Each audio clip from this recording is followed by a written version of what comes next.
अस्सलाम वालेकुम। Home HD channel के साथ मैं हूं डॉक्टर अतरुबा इस्माइल और मैं आप सबको दी वुमेन हेल्थ शो में खुश आमदीद कहती हूं। आज हमने जिस मौजू पर बात करनी है वो है कि हमल के दौरान धड़कन का ना बनना या हमल का ज़ाया हो जाना, उनकी क्या वजूहात हो सकती हैं और उसका क्या तरीक़ा इलाज है। यानी उस सूरत में जिन ख़वातीन के बार बार हमल ज़ाया हो जाते हैं या उन ख़वातीन का जिनका हमल तो हो जाता है लेकिन जब बच्चे की धड़कन देखी जाती है तो धड़कन या तो आती नहीं है या आकर बंद हो जाती है, तो उसका क्या हल हो सकता है। अगर बात की जाए वजह की, तो जो मेन सबसे ज़्यादा मोस्ट इम्पॉर्टेंट या हम कह लें कि 50 to 60% केसेस में क्रोमोसोमल एबनॉर्मेलिटीज़ यानी कोई जिनियाती नुकाइस अगर बच्चे में आ जाते हैं, उसमें यानी हमारे पास नॉर्मल हेल्दी ह्यूमन ग्रो करने के लिए, एक हेल्दी बच्चा बनने के लिए जो हमें क्रोमोसोम चाहिए होते हैं वो 46 होते हैं। अगर उसकी मिकदार ज़्यादा हो जाए या कम हो जाए तो वो एक क्रोमोसोमल एनॉमली उस बच्चे में हो गई, यानी नॉर्मल ह्यूमन से मिलता हुआ वो क्रोमोसोम उसके अंदर नंबर्स नहीं आ रहे, तो वो कुदरती तौर पर अल्लाह ताला की तरफ से ऐसे हमल आगे नहीं जा सकते, यानी कमज़ोर हमल होते हैं और उसमें धड़कन भी नहीं आती है और वो बच्चे ग्रो नहीं कर पाते, धड़कन नहीं आती है तो वो हमल हमें ज़ाया करवाना पड़ जाता है। एक वजह ये हो गई। दूसरी वजह, अगर माँ में कोई ऑटो इम्यून डिसऑर्डर है जिसको हमारी ज़ुबान में हम एंटी फॉस्फोलिपिड या एंटी कार्डियोलिपिन एंटीबॉडीज़ अगर माँ के जिस्म में बनना शुरू हो जाती हैं तो उसमें भी हमल ज़ाया होता है या बच्चे की धड़कन नहीं आती है।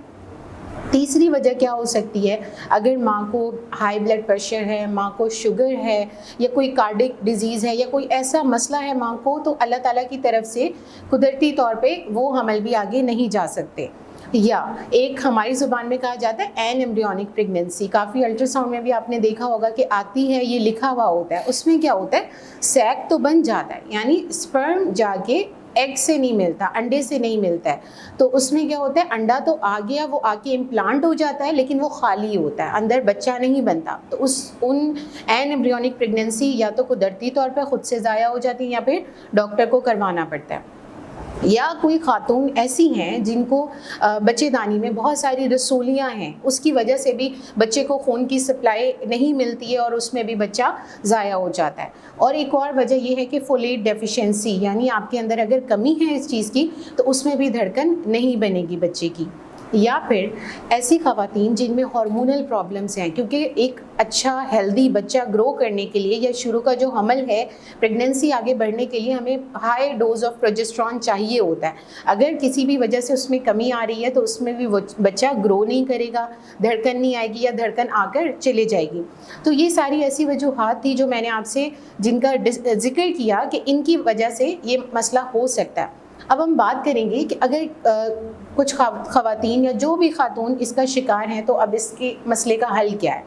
सबसे पहली बात तो अगर किसी भी कोई खातून ऐसा सुन रही हैं जिनके साथ ये मसले हो चुके हैं या ख़ानदान में किसी को ये मसले हैं, तो आपको अच्छी गायनेकोलॉजिस्ट से मिलना, लाइजोन करने की ज़रूरत है, क्योंकि ये आप एक हाई रिस्क ग्रुप में आ गए। जाहिर है आपकी शादी हुई या 1-2 बच्चों के बाद हमल लगातार ज़ाया हुए जा रहे हैं, या कोई ऐसी खातून है जिनके अभी तक औलाद ही नहीं है, यानी 2-3 बार 4 दफ़ा वो इस मरहले से गुजर चुकी हैं, तो आप प्लीज़ अच्छी गायनेकोलॉजिस्ट से रुजू करें।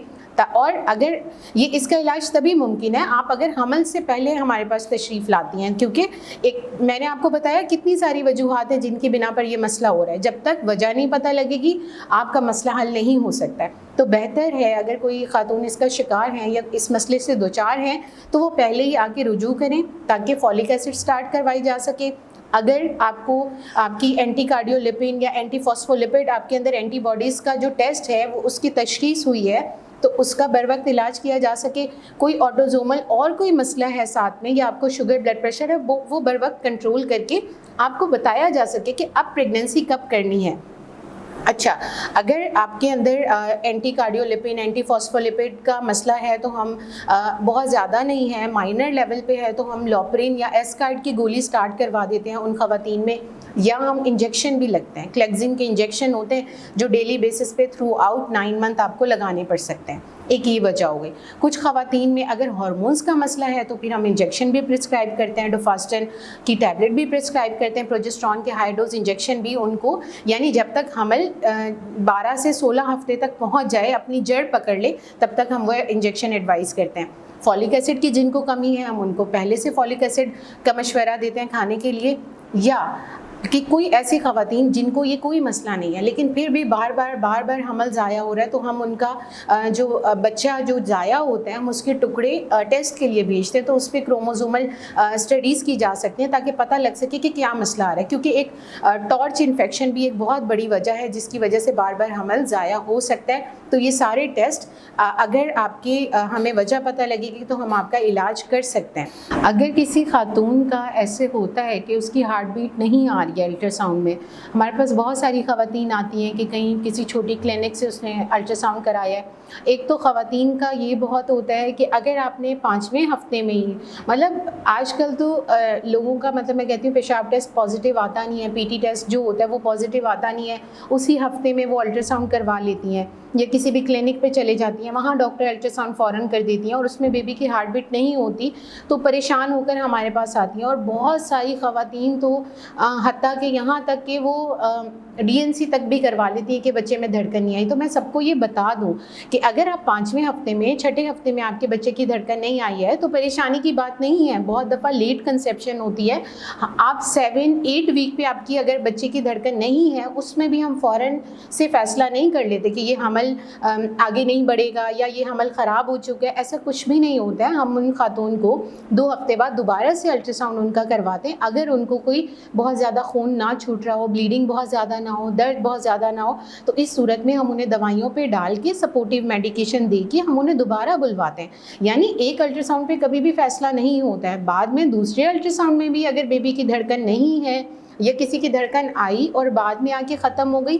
یہ کچھ کنڈیشنز ایسی ہیں جس میں پھر ہم فیصلہ کرتے ہیں کہ ٹھیک ہے اب اس حمل کو ضائع کروانا پڑے گا۔ اب ضائع کروانے کے بھی مختلف طریقے ہیں، وہ ہر مریض کی کنڈیشن پہ ڈیپینڈ کرتا ہے کہ آپ کے پہلے کتنے آپریشن ہو چکے ہیں، آپ کی پہلے کتنی نارمل ڈیلیوریز ہو چکی ہیں، آپ کی اب کنڈیشن کیا ہے، وہ سارا کچھ دیکھ کے ڈاکٹر آپ کو داخل کرتی ہیں اور مختلف ٹیسٹ کے بعد آپ کا یہ پروسیجر ہوتا ہے۔ پہلے ہم دوائیوں کے ذریعے کوشش کرتے ہیں، اگر کسی کا دوائیوں کے ذریعے نہیں ہوتا ہے پھر ہم سکشن اینڈ ایویکویشن یعنی صفائی کر کے بچے کو ضائع کرواتے ہیں۔ تو یہ مختلف طریقے ہیں، اس لیے میرا سب کو یہ میسج ہوگا کہ کبھی بھی ایک الٹرا ساؤنڈ رپورٹ پہ آپ فیصلہ نہ کیجیے۔ دوسری بات، ارلی الٹرا ساؤنڈ نہیں کروائیے۔ بہت ساری خواتین کو بہت شوق ہوتا ہے یا بہت جلد بازی ہوتی ہے، تو جلد بازی میں بھی غلط فیصلے ہو سکتے ہیں۔ میں امید کرتی ہوں کہ آج کی اس ویڈیو سے آپ لوگوں کو کافی معلومات حاصل ہوئی ہوں گی، اور اگر آپ چاہتے ہیں کہ نیکسٹ ہم کس موضوع پہ بات کریں، آپ پلیز کامنٹ سیکشن میں ضرور بتائیے گا، اور چینل کو ضرور سبسکرائب کریں اور اس ویڈیو کو لائک بھی کیجیے۔ Thank you.